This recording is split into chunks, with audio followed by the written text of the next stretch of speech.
Happy New Year, everybody. Welcome to Dallas Cowboys Overtime here on StarTelegram.com. I am Fort Worth Star Telegram sports columnist Mac Engel. He is Mr. Clarence E. Hill Jr. Hopefully you and your loved ones had a great holiday. We are now into the new year where lots of things are happening with the local teams. I do want to say this before we start anything else. Thank you to Window Nation for riding with us here on Cowboys Overtime all season long and continuing into 2023. It's been a very memorable year for lots of different reasons. One, because the Dallas Cowboys are winning a lot. Before we get into the Dallas Cowboys, Mr. Clarence E. Hill Jr., we're going to talk about the topic that everybody in the NFL, everybody in football, and most people in sports are talking about right now, which is what happened on Monday night in Cincinnati in an NFL game between the Bills and the Bengals, when Buffalo Bills defensive back Damar Hamlin, making sure I said that last name right, Hamlin, suffered a potentially tragic injury. Now, as of the time we're recording this, which is Wednesday morning, Damar is currently in a Cincinnati hospital where he is, I guess, breathing assistance is the best way to put it. His breathing has improved. He's in stable, critical condition. Clarence was some Cowboys yesterday. Yeah, I don't know. You're breaking up a little bit, but say that again. You jumbled around there. Yep. And you're breaking up too on my computer. I don't know if it's me or you, but the bottom line is Damar's still in ICU. He's still not out of the woods. Certainly, he's gotten better. He's breathing on his own. His brother or his uncle came on yesterday and basically said that his heart was revived again at the hospital. It was revived on the field. He was resuscitated twice, on the field and then again at the hospital. And, continued prayers for Damar Hamlin and his family. It's a tragic situation. I've covered a lot of football games. I've seen people carted off the field. They usually give the thumbs up, or something like that. And he wasn't able to give a thumbs up. And if you watched that game, it was just chilling to watch the players and their reactions because they saw him being revived on the field. It's something they've never seen before, something we've never seen before watching a football game. And it's so heartbreaking or so tragic just watching the players and wrecked what they did. I certainly commend the ESPN announcers and how they handled that situation. And, I always say that it's not about us, but, sometimes sports writers are the most versatile journalists in sports because you have to cover not just the games, but you cover the news events that surround the games. And the people at ESPN did a fantastic job with the tone and how they handled the situation. But, like Jerry Jones, he was on the radio yesterday saying that he watched the game in fear. We all watched the game in fear. You had an opportunity to talk to some players yesterday. TCU coach Sonny Dykes was asked about it yesterday at his press conference, and he said obviously it was very scary, but the thing that you have to do about this is at least acknowledge it and talk about it. Clarence, I agree with you. I think how ESPN handled it was the only way you could handle it, which is there's just not much to say. There's just not. It was terrifying to watch. It was awful to watch the players' reactions. You don't see NFL. You don't see a lot of grown men stand around a football field and cry. Hug and cry, right? Yeah, you just don't see that. And I think the way the Bengals and the Bills handled it, which is basically to say we're not playing the game. And I don't know how you could have, because like you said, when you've seen scary injuries before, when a guy gets carted off, you do this, and when you get that, then you can move forward. But in that situation, I know the NFL is getting some criticism because initially there was going to be a 5-minute warm-up period and then resume the game. Well, it looks as if the Bengals and Bills decided, yeah, we're not doing this. We're not moving forward. It looks like the game's going to be effectively canceled. Not that really matters. The question now is, it should be. Question now is that the game is going to be played. People are going to continue to play football. But does this ultimately, in your mind, does it really change that much? It's quick to see the incident and make it about football. But just as I've done more research, this is something that happens a lot in youth sports, happens a lot in baseball, where you get a blunt force trauma to the chest, line drives. It's not just a football thing, this heart thing, whatever. I can't even pronounce the name of it, but it's something that happens in other sports, but it certainly happens in baseball a lot with youth baseball players, with a line drive to the chest, he'd have the same type of heart attack. So it's not necessarily a football event. I still think the most dangerous thing, most serious part of football is CTE and what it does to the brain. But, what happened to DeMar was a perfect storm, of him getting hit in that spot and at that time and what happened. So I won't make a referendum on the safety of football right now until we get more information. But just from my understanding and reading and talking and certainly seeing the information on this, it was just a perfect storm of events that happened that night. But you feel for him, and like I said, there's no way they could have played this week and pre-played that game. And from a mental standpoint, that's one thing that I need the NFL and there's going to be tough for Buffalo to play this weekend. Period. Amen. I was thinking the same thing. Still going to look. We talk about the safety of sports and the safety of players, and mental health is part of that. And how you move forward, especially we still don't know what DeMar Hamlin's situation is. We don't know if he's going to be okay. Right. And that's one reason why I didn't want to do the show yesterday. I just kind of wanted to wait and see what had happened and where we are before we got to talk about it. It's hard to talk about the unknown, and when we talked yesterday about what was to do the show that afternoon, I said, let's do it tomorrow morning. I thought we may have more resolution in the situation to find out, where he was, but we still don't know. And so we don't know, and it's hard for us to even speak on it. Tell me how the Buffalo Bills players are feeling right now, because they don't know if their guys out of the woods, and now we got to move forward and play a football game even this weekend. I think as I've watched some of it, and I haven't watched a lot of it, because in fairness to everybody who's tasked to talk about this, we're only belaboring the obvious, right? Which is it's terrible, it's sad. Why didn't the NFL do this? Just criticize everything. And the truth is, I know that the easy thing to do here is criticize the game of football. And you're right. A blunt force situation like this in any sport or any activity, it could cause a perfect storm. And not to sit there and say that football is somehow safe or anything along those. It's not. But these are the risks you take. And to me, and I think this comes as just being older, watching it is another reminder of no matter how strong or sturdy you think someone is or you think you are, it's just a reminder of the fragility of life, and man, it can be gone quick. And I know, hang on, I know that you're older than me just a little bit, and you do see this stuff as you get older, and you want to tell whomever, don't take these moments, don't take your health, forget all the stuff, don't take your health for granted, because if you don't have that, then you have nothing. And when I watch guys play football, I think they know that, but until you really go through that, then you really don't know it. And you have to go through something like that or see it to know, oh my gosh, you lost your mom, I lost my brother. When you start losing those things, then you really know, wow, this is a really precious thing. And I think everybody who watched that game or watches sports sometimes just takes it for granted, Clarence, that, it's going to be okay, whatever. Well, it may not be. And certainly for his family's sake and his sake, you just hope and pray he's going to be okay, because it's a terrible thing. And that was really scary to watch. Go ahead. No, it's scary to watch. And we can talk about this for an hour and not know nothing and just relate our circumstances. I'm a father, you're a father, and we both got, daughters. And, I wanted my kids to play football, it's like, I remember my daughters wanted to play football. My daughter was a football player. And I'm so glad now she's not.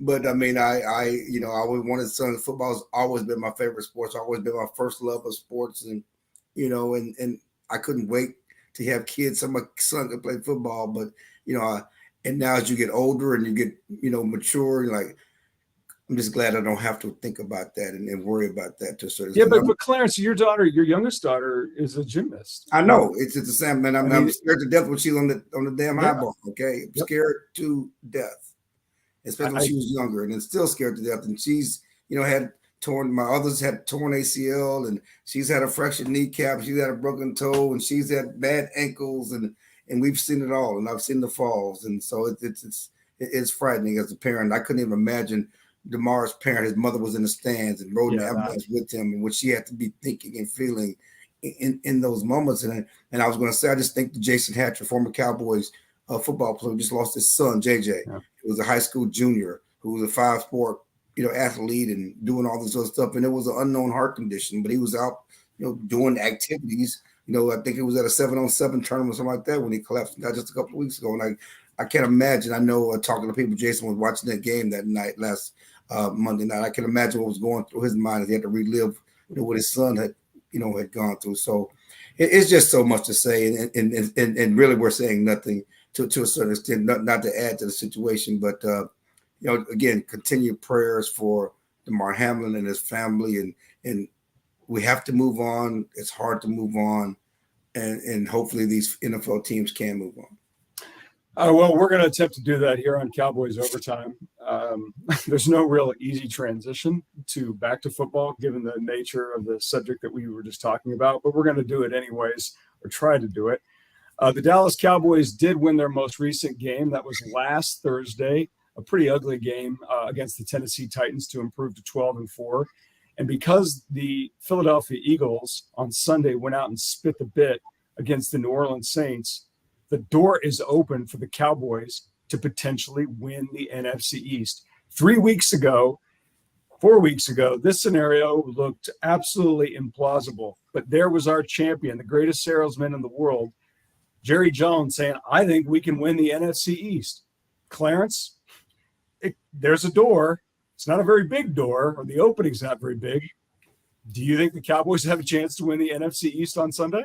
Well, it depends on the Giants. I mean, I think they should beat Washington. It depends on the Giants. If Philadelphia has to lose to the Giants, and really it's not just about the NFC East. They have a chance to win the NFC, or get number one seed on paper. Because if San Francisco loses to Arizona, which won't happen, but they will get the number one seed as well. But as far as the NFC is concerned, just think after this was after the Jacksonville loss. Okay, there's no way you lose to Jacksonville the way you did, the 2 interceptions, the pick 6. Oh, you think it's all over? And we just knew this game with Philadelphia was going to mean so much. They were only 2 games behind, and then the Cowboys beat Philadelphia, and then Philadelphia loses again. Their quarterback gets hurt, and here we are, 1 game away from the Cowboys having a chance to win the NFC East. And it's crazy because you can belabor what they shoot. They wouldn't have blown the game against Green Bay. If they wouldn't have blown the game against Jacksonville, you'd be in a different spot because you'll be playing to win it right now against Washington. But, it is what it is. They have a chance, and that's all they care about. But they want to, they've won 2 straight. They haven't always been pretty, but they've won 2 straight. Have a chance to get 3 straight. And, I'm sure they'll be scoreboard watching. If the game gets out of hand and in favor of the Eagles, they'll probably rest their guys and get them ready for the playoffs. Okay, so here's the setup for Sunday. Both games that the Cowboys are, that pertain to the Cowboys, which, well, I won't go into the Arizona game because I think you're right. I think San Francisco is going to take care of that. Dallas will play Washington at 3:30 Central. You'll be in that game. They'll play the Commanders. The Commanders are 7-8-1 and look to be whatever threat they were a month ago, that they don't look to be any threat anymore. So it looks like Dallas will win that game. Then the Eagles at the same time will host the Giants, who are 9-6-1. The question I have, Clarence, and we've talked about, do you play starters? Obviously, the Giants are going to play the starters. They said they have. The Cowboys are going to do it until things look one way or the other. The question is, do we know the status for sure of Eagles starting quarterback Jalen Hurts, or is it going to be Gardner Minshew again? Yeah, and that's just it. We don't know the status. And, it's funny because I was messing with some Eagles people because, they're 0-2 with their backup quarterback. The Cowboys are 4-1 with their backup quarterback, and it happens. And you can say, well, they lost their quarterback, but that's football. The Cowboys play without Dak Prescott for 5 weeks, and you can't say we had our backup quarterback and that's the only reason why you caught us. Well, the reverse is true, except the Cowboys won their games with their backup quarterback, early in the season. But, that's what football has come down to. I mean, the Eagles not only lost their backup quarterback, they've lost right now. They don't have their best offensive lineman, Lane Johnson, which a huge impact on their team. Yeah. The Cowboys played the first 8 games without, Tyron Smith. That's football. That's the way the game is played. And so there's no excuses at this point just because it happened at the end of the season.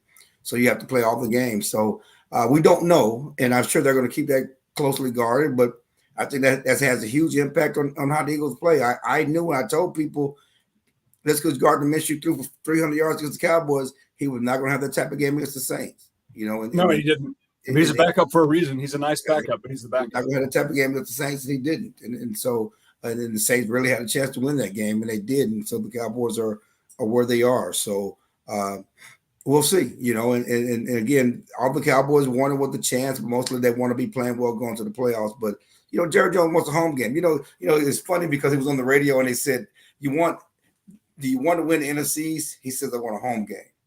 And you know what that means? Cha-ching. You know, it's like, give me a home game. Just millions of dollars in my pocket. Because you know what? It's funny. When I think what Jerry Jones needs right now, he needs more money. Okay, we've got a lot more to talk about here on Cowboys Overtime. But first, a word from the great people at Window Nation.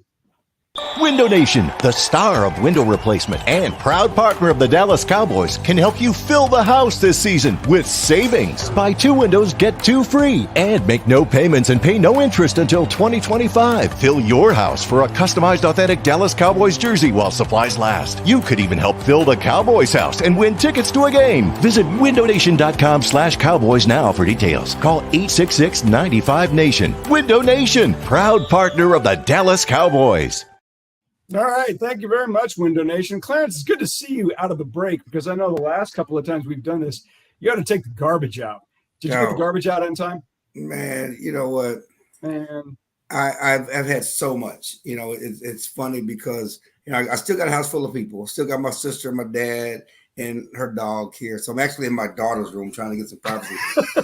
Yesterday, I tried to do a podcast with someone, and she's mad at me because my dad wouldn't stop talking, and so I was trying to, you know, and so. And your dad's loud. He's not quiet. Your dad's loud. You know what I mean? The audio is awful because he wants to talk. He wakes up in the morning, wants to talk, wants to tell me what to do, and go get him breakfast and do this, and you know we have a routine, and so yeah. So I'm not downstairs. Yes, I took the trash out last night, so I did that. You know, because I still got a lot of people, so I got a lot of trash. Okay, I'm sorry, I got a lot of trash. I get it. So I took the trash out last night, and I'm upstairs in my daughter's room with the door closed, trying to, you know, get a moment of privacy. It's funny because he's sitting downstairs waiting. So I got to finish this up. I got to feed him, and then I got to go to the Cowboys complex. So I don't know. We were gone last week because we went to the Fiesta Bowl, and we missed. They moved Trash Day on us, Wednesday to Thursday. That's a big deal. So the garbage is so full right now. The recycling, I had to take, and I'll do this. I'll have to do this occasionally. I'll have to take a sledgehammer. I have a sledgehammer, and I'll have to slam it down, all the cardboard, or do what I often do. I am one of those dumpster guys. I'll drive around and find dumpsters. Exactly. That's what I did after Christmas. I would put bags in the back of my car. Yes. Went to the dumpster at this car wash, whatever else. Throw my trash in there. Apartment complexes are Apartment good. complex down the street. Yep. They get mad. I'm just gonna go and throw my stuff in there. That's exactly me. Yep. You're gonna get this work. You're gonna get this work on holiday. Out of here. I know. I'm with you. I just want to get it out of here. All right, let's go into another Dallas Cowboys topic. The Cowboys have won 12 games again, but everybody who watches the Cowboys does one thing: kill them. So you had this idea. The Cowboys, the most questioned 12-win team in history. DeMarcus Lawrence said it after they beat. I can't remember who they beat. It might have been the Eagles game. He's like, man, we won 10, 11 games. And DeMarcus is great because he'll say the truth. And he's like, all you guys are going to do is question everything we do anyways, which is true. Okay, he's not wrong. Clarence, why do you think people like you, me, everybody who follows this team does? Because if Cincinnati win 12 games, or Bills or the Chiefs, it's like, man, they're great. They're going to go to the Super Bowl. The Cowboys win 12 games. This team sucks. Who are we? Right, and that's. I've been thinking about this last couple of weeks. I mean, it's like, you know, here's a team that is going to the playoffs for back-to-back years for the first time through 2006, 2007. Playoffs for the back-to-back years for the first time since Chan Gailey did, I think. You know, or maybe it was Barry Switzer. First time 12-win season. First of all, it's first time 11-win season for the first time since 2019, 92, 93, 94, 95, 96. First time 12-win season since 93, 94, 95. Okay. Have a chance to beat the Washington and beat 13 wins, tied for the franchise record for wins in the season. Yet, and they're terrible. And they're terrible. And yet people question they suck and they're not going to win a first round game. And it's all this. Let's run from Tom Brady. And how get you that Tom Brady and Aaron Rodgers in the playoffs because the Cowboys can't beat them? I mean, I've said it from the beginning. The road is clear. Yep, I agree. Okay. There's no perfect team. There's no team that's a juggernaut. San Francisco is playing well. They got a great defense, but they didn't look so great against Oakland that Jarrett Stidham last week. You know, they can be had too. Eagles can be had. We know the Vikings can be had.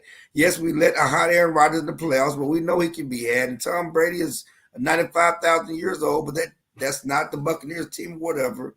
The Cowboys, if the Cowboys have as good a chance as anyone to make a run this year. And 100%, I agree with you. If you're gonna go to Vegas and you want to put $100 on an NFC team to get to the Super Bowl, the Cowboys have as good a chance as Minnesota, as Philly, as San Francisco. Those are the teams. There's nobody else. There's just not. You got a hot Aaron Rodgers. I don't care. They're not. He can be hot. That's great. They won that. Green Bay won that game on a fluke, but they won it, so they won it. So you have to say that. It was a month ago, 2 months ago, however long ago it was. This is the first time, and it's not so much because of Dallas as much as the other teams. The NFC is there for 4 teams. The AFC is there for 3 teams. And I think the gap between the AFC teams and the NFC teams is pretty big. But we're not talking about that right now. And in my mind, Clarence, if you're Dallas, there's one playoff game in there that you need to win, that you really need to win. You're going to win the divisional game. You've done that. You're going to win the wild card game. You've done that before. Can you win the next one? You haven't done that since 95, 96. If you do that, then you've done something that you haven't done in 20 plus years, and you can feel really good about the regular season and the postseason. This team has been pretty good for about a decade, give or take. Like, really, they have been. I know we kill them because of what they don't do in January and ultimately February, but they've been pretty good. They really have. They've been relevant. They win. They've been pretty well built. They've been pretty well coached. However you want to kill Jerry, they just haven't had a postseason run. And right now, given all the reasons that we've talked about, Philly and Jalen Hurts, Minnesota and Kirk Cousins, San Francisco's on a rookie quarterback who was third string. I don't see any reason why Dallas should be any less favored than those other teams because of all the reasons that you said. They're all imperfect. I'd question them too, but I would question them along the lines of saying, but they've got as good a chance as anybody else. And of all the times I've been around this team, and I know I haven't been around them as long as you have, Clarence, since you've covered the team, which was 96 or 97, 98? 96, 97, yeah, 96. Okay. Of all the teams that they've had going into the playoffs, have you ever felt as good about their chances as you do right now? Well, 2007 was the one that should be still kicking themselves. For sure. You're right about that. That was the best team in the NFL that year. Seriously, best team in the NFL. They were. I know they were 13-3 at the best record in 2006. They had a rookie quarterback, but 2006, 2007, they had the best team in the NFL. And then they beat the Giants twice, and the Giants stole their dreams and their cornbread in the playoffs. And so that's the one that should still be. They should be killing themselves over to a certain extent. But right. I mean, 1996, they had just won. They got to the playoffs. They won the division. They beat Green Bay in the wild card game, and no one saw them losing to Carolina. Did you really not? That's interesting because I think I just moved here. Did you really not see them losing to the Panthers? No one saw them losing. The Panthers never done nothing. I mean, that was the first. Who are the Panthers? They were the expansion team like 2 years ago. I mean, Kerry Collins. No one saw that at all to a certain extent. So, but Deion was hurt, Michael was hurt, and and it was the perfect storm of the year after the Michael Irvin trial, and it was just a lot of stuff, and the Barry Switzer's deterioration of the franchise, it started to take hold and all that other stuff. But But yeah, this is the opportunity. This is the chance. And Mike McCarthy talked about it last year. You need to get back. You know, you can say what you want about how they did last year, but the best team, they get back and get comfortable. Yep. You know, last year, you know, they should be back. It shouldn't be a new experience. You know, so many times over the past few years, they get the playoffs and are out the playoffs. They get the playoffs and are out the playoffs. Now they're back-to-back playoff team in the playoffs for back-to-back years. Now it's time to do something when you're in there. All right, we're going to go to our last topic here on Cowboys Overtime, and it is not about the Dallas Cowboys, but it is about a local team that had never been to the playoffs before. The TCU Horned Frogs, the Underfrogs, are the surprise of the entire 2022 college football season. And against every foreseeable odd, the TCU Horned Frogs are in the national title game. I've had to say that a few times because I really don't necessarily believe it. I'm in just a state of shock. I covered the Fiesta Bowl on Saturday where TCU defeated number 2 and undefeated Michigan 51. I can't believe that, 51-45. If it's not the most exciting game I've ever watched in person, it's in the discussion. TCU is the first team from the Big 12 to win a playoff game. The previous teams from the Big 12 to go to the playoff were Oklahoma, and Oklahoma never won a playoff game. They played an exciting one against Georgia. Now TCU goes to the national title game in Los Angeles to play top-ranked and undefeated Georgia. They opened as a 13.5-point underdog. It's down to 12.5, whatever that means. Clarence, I have lots of thought on this because I've covered TCU for a long time. I've been around the university forever. You're a Texan. You've seen TCU when it was really nothing. What do you make of this? Well, they're not cockroaches anymore. You can't call them cockroaches anymore. No. I mean, listen, I've been telling people all season, and from a big picture standpoint, this is great. No one saw this coming, not for TCU. And, there were chances when they could have done it or should have been in the playoffs or whatever it was back then when they got jobbed under Gary Patterson, but it's not just about this year. It's about last year. They were 5-7. They're under a new coach. No one saw this coming. It wasn't like there was a buildup, and you saw them steadily improving. It's like, poof, TCU was good. And TCU was damn good. And I guess it's a buildup because of the key people there are, they were there when Gary Patterson, Max Duggan, the senior quarterback who doesn't blink, who's seen it all, has made so much a difference. I've been talking to people ever since, during this whole thing. And I told people before the game, TCU's going to cover and they probably going to win. And I said that before the game. I told them TCU was going to cover for sure, and they might win this game. That's number one, Michigan did not take them seriously. But number two, it's just how TCU's played every game this year. No matter what has happened, they've taken blows, they've had setbacks, they've had turnovers. At the end of the damn game, TCU is the best team on the field. Yep. At the end of the game, what happens when the game is over, TCU is not blinking. Max Duggan is running like a man with his hair on fire, and they're the best damn team on the field. Yep. Okay. And the only reason they lost to Kansas State is because they didn't run Max Duggan at the goal line. And look what they did. Look what they did in the Fiesta Bowl. Right, every time it was 3rd and short, they had a player right on his back pushing him. It makes no sense. But again, they're the best team. They're just resilient. So say what you want. Yes, they and I'll even talk to TCU fan. Well, they're gonna have a tough time with Georgia. Hey, you're in the game, okay? You're in the game. And I was talking to Nui last night, and it's funny because Britt Brown, who's a Cowboy trainer, who's a big TC guy, he ain't talking to me all year. Don't return my fucking phone. Don't return my calls. Nice job. Doesn't, when asked by injuries, but as soon as TCU wins, want to call and talk trash, okay? Like, oh, now you got my number, okay? Now you want to call and talk trash. Want to talk trash about TCU. I like, look, difference between me and you is I root for TCU. I love Fort Worth. I root for Fort Worth. Yes, I don't root for them against Texas, but I root for TCU. Otherwise, I'm happy for TCU. I got great friends from TCU.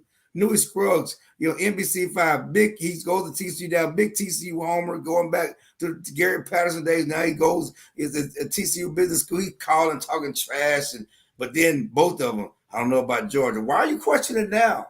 I agree with you. You're in the championship game. Yep. You're one win away from winning it all. What's the question? Be happy. It's all gravy. I I remember, in 2006, when 2000, I don't know how long ago it was. 2006, nobody gave the Longhorns a chance against USC. And I know it's Texas, but I'm sorry. The USC team was the greatest team in college football history. It won back-to-back titles, looking for 3 straight titles. Nobody gave Texas a chance. That's true. You're right. Look back now, so, you have this. No, before the game, nobody gave Texas a chance. And so in this game, no one's really giving TCU a chance, but we know that TCU speed, just get in the game, play the game, and whatever happens. Just be happy you're there. This is a great moment for TCU, great moment for Fort Worth. It is awesome, man. Oh, it's amazing. I worked there. I worked there in 96 to 98. I went to graduate school there, and I worked there in the athletic department. I was a graduate assistant. And I can't describe you, Clarence, just how bad the morale was in that athletic department. I mean, one, it was tiny. It was old. And it was just surrounded and encased in defeat because they missed out on the Southwest Conference. They're in the WAC. So they're playing teams like Wyoming and Air Force and Hawaii and Fresno State, and none of them are bad, but there's no regional tie. There's no identity. There's nothing.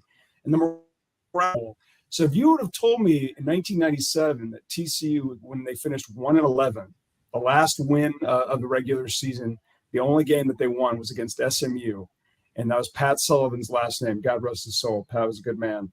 That TCU in 20-plus years would be in a national championship game, would have won a Rose Bowl, would have beaten Michigan in a Fiesta Bowl, would have defeated Stanford and an Oregon in Alamo Bowls, and defeated Oklahoma where they're pulling their starters.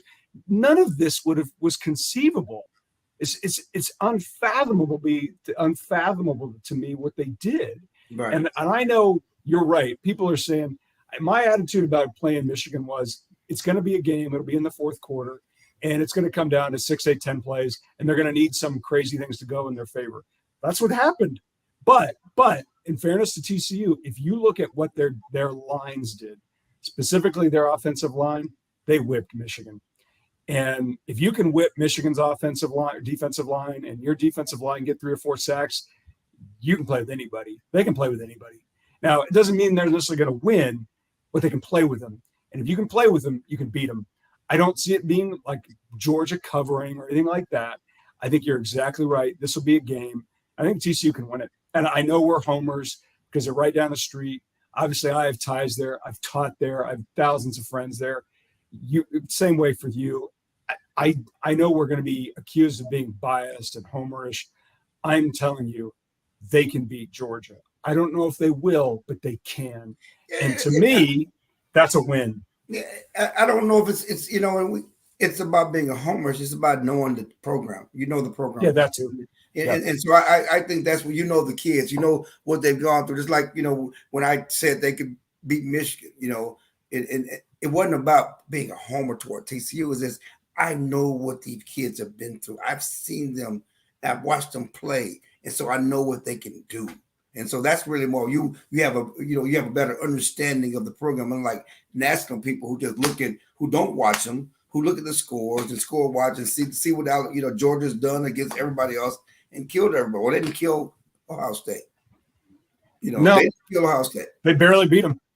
So it's just the time of year things are different. It's one game, winner take all. Let's play football. Okay. Yeah, it's going to be great. And you know what? The great thing about that Fiesta Bowl was, and the same thing for the Peach Bowl, we've seen consistently the bowl games have been blowouts. The playoff games have been blowouts. Those 2 games were worthy of the top 4 teams in the country. Whatever anybody wants to say, TCU belongs here, and they deserve it, and they can win it. I know you got to go. This has been a lot of fun.